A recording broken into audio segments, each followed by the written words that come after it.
Узышқа старт Қарауылтауы ауылы янында берілді. Барлығы 3 дистанция. Біздің яқташыбыз Советлар Союзы геройы Анатолий Кузнецов истәлігіне бағышланған традицион ярыш елда өткерілі. Көп қатнашушылар жия. Бұл юлы олар 100-ден артық. 65 яшьлек Юрий Никитин әлігі узышта 3-ші ел қатнаша. 6 километр ярымлы ораны өтерге оңа ауыр болмаған. Я вот с Чистопольского района приезжаю 3-й раз уже сюда на пробег 9 мая, чтобы пробежаться в честь павших и воевавших героев. Дистанция-то хорошая, погода нормальная, жарковато, но ветерок попутный. 4 километрлы дистанцияны бірінші болып 8 яшьлек Тимур Рыбкин йөгереп уза. Бу җиңүдә аңа яхшы физик әзерлек булыша. Александр Терентьев 6 километр ярым юлга 20 минут сарыф итә. Я занимаюсь атлетикой более года. Мне сегодня понравилась пробежка.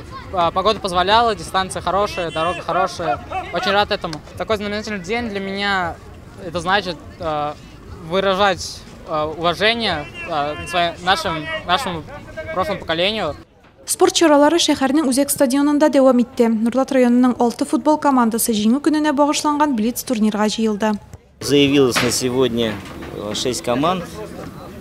Егоркина у нас, студенты ДЮСШ, команда НГДУ, АТП и совместные команды «Борцы» и село Иглайкино. Ну и «Факел», команда сборной города Нурлат. Этим турниром мы открываем футбольный сезон в городе. Футбол кырына беренче булып «Факел» һәм Егоркина авылы командалары чыкты. Уенчыларга күп көч куярга туры килде. Исәп 1-8. Җиңүчене пенальти сериясе хәл итте. Уңыш «Факел» командасына елмайды. Бу вакытта башка катнашучылар үз чиратларын көтте. Будем играть очень хороший футбол, очень сильный. Каждый хочет выиграть. Но я думаю, здесь сама атмосфера дружная. Бу турнирда 2 ел катнаша. Беренче урынны алырга җыенабыз бүгенге уенда. Икенче уен Нурлат шәһәренең АТП һәм Яңа Иглай авылы көрәшчеләр командалары арасында. Блиц турнирда җиңүче исеме өчен ярыш дәвам итте. Соңрак Үзәк стадионда Нурлат районы һәм шәһәре ветераннары арасында иптәшләрчә очрашу узды.